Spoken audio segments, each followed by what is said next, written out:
یہی آن the front کے programme سے خبر بریک کی تھی کہ جنرل فیض حمید کے اوپر جو ہے وہ انکوائری کا آغاز ہو گیا ہے۔ بادی نظر میں اور صحیح معنوں میں کرپشن کا کیس ہے، top city case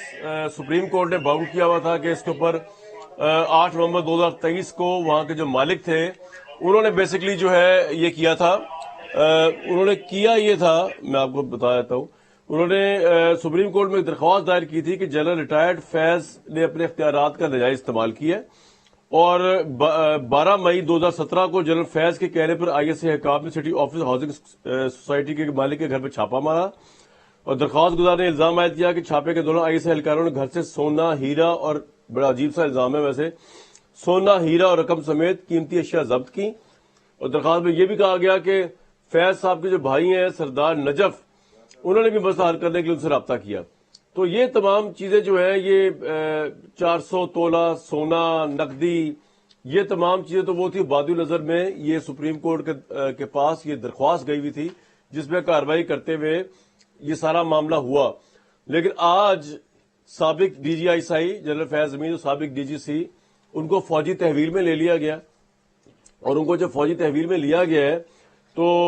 I S P R کی طرف سے یہ بھی آیا کہ ان کے جو معاملات ہیں ان میں ایک تو یہ ٹاپ سٹی والا معاملہ بھی ہے اور کچھ معاملات ان کی ریٹائرمنٹ کے بعد کے بھی ہیں۔ یہ جو ٹاپ سٹی والا کیس ہے یہ تو آبویسلی اس وقت کا کیس ہے جس وقت وہ پاور میں تھے،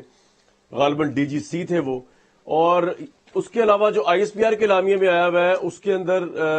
جو ان کی ریٹائرمنٹ کے بعد کے بھی کچھ کام ہے وہ بھی ہے۔ میں آپ کو پڑھ کے سنا دیتا ہوں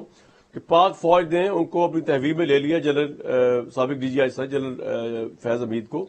اور پاک فوج سپریم کورٹ پاکستان کے احکامات پر عمل کرتے ہوئے کام کیا ہے ٹاپ سٹی کیس کے اندر جس طرح میں نے بتایا، اور لیفٹیننٹ جنرل ریٹائرڈ فیض حمید کے خلاف پاکستان آرمی ایکٹ کے تحت مناسب کارروائی کی جائے گی۔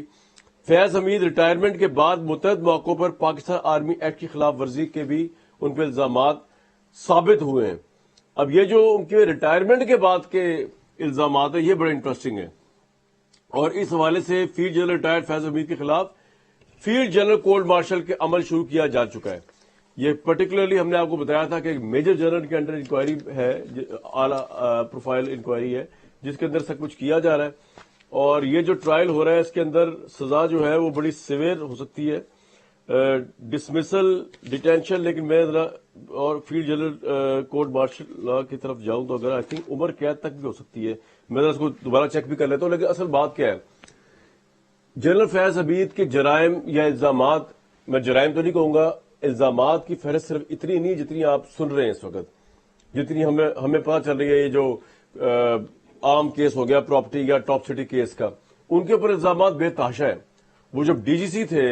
اس وقت ان پہ الزام یہ ہے کہ انہوں نے اس وقت جو ٹاپ اسلام آباد ہائی کورٹ کے جج جو تھے جیسے شوکت صدیقی، ان کو جا کے ان کے بندوں نے پہلے ملائن کیا، پھر انہوں نے خود جا کے ان سے ملاقات کی۔ الزام ہے جیسے شوکت صدیقی کا جنرل فیض حمید کے اوپر، اور یہ کہا کہ نواز شریف صاحب جن کا احتساب عدالت میں کیس چل رہا ہے ابھی،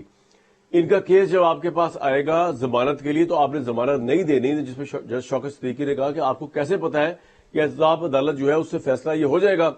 تو انہوں نے کہا کہ ہمیں پتا ہے، ہماری تو یہ برسوں کی محنت ہے اور یہ ہے اور وہ ہے، یہ کیس کا فیصلہ سزا ہونی ہے، لیکن ضمانت کے لیے آپ کے پاس ضرور معاملہ آئے گا تو آپ نے ان کو ضمانت نہیں دینی۔ تو اس کے اوپر جو ہے وہ جیسے شوکت صدیقی نے سٹینڈ لیا تو اس پہ ایک ہسٹورک جملہ منسوب کیا تھا جنرل فیض حمید صاحب سے کہ انہوں نے کہا کہ اس طرح تو ہماری برسوں کی محنت ضائع ہو جائے گی۔ اسی کانٹیکسٹ کے اندر جس وقت وہ ڈی جی آئی ایس آئی بنے، اور یہ واقعہ بڑا انٹرسٹنگ ہے کہ جنرل جس وقت یہ سارا معاملہ ہوا، موجودہ آرمی چیف جو تھے انہوں نے جب جا کے کرپشن کے ثبوت پیش کیے عمران خان صاحب کے سامنے، مبینہ کرپشن کے،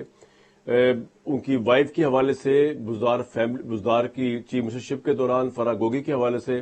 ان کو چینج کیا گیا۔ ایک سٹیج کے اوپر ڈی جی آئی ایس آئی کو جنرل فیض حمید کو لایا گیا۔ جنرل فیض حمید اور عمران خان کی جوڑی اتنی مشہور ہو چکی تھی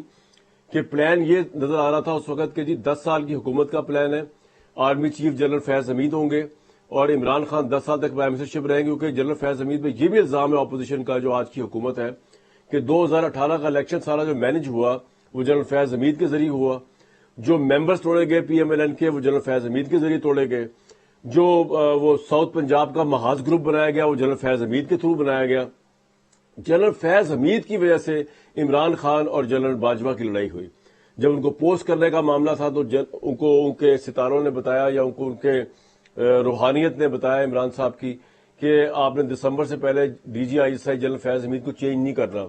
فوج نے ان کو چینج کرنا ہی کرنا تھا، ان کے آرڈرز آ چکے ہوئے تھے. وہ آرمی چیف کی ریس میں بھی اس وجہ سے 1 سال اگر کور نہ کرتے تو انہوں نے جانا ہی جانا تھا. اس وجہ سے وہ جو پھڈا سٹارٹ ہوا اس کے بعد وہ بقول بہت سے لوگوں کے وہ آگے تک جب گیا تو اس سے پتا چلا کہ عمران خان پہ ٹرسٹ نہیں کر سکتی اسٹیبلشمنٹ، کیونکہ جو سٹینڈ انہوں نے لیا ہے وہ بہت سے نزدیک اس وقت کے جو آرمی چیف تھے وہ اس کو اہم کارہ سمجھتے تھے، اس لیے کہ عمران صاحب نے مبینہ طور پہ یہاں تک کہہ دیا تھا جنرل فیض کے لیے کہ وہ نہ جائیں ڈی جی آئی ایس آئی شپ چھوڑ کے، کہ آئی ایس آئی کو کور بنا دیا جائے.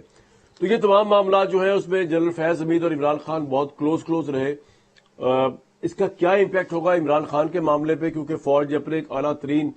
افسر کو نہیں چھوڑا اس وقت. معاملہ خواہ کرپشن کا ہو یا کوئی اور ہو یا پولیٹیکل انوالومنٹ کا ہوں گی ریٹائرمنٹ کے بعد کا، ان کو نہیں چھوڑ رہے. وہ ان کو فوجی تحویل میں لے لیا گیا، ان پہ فیلڈ مارشل کورٹ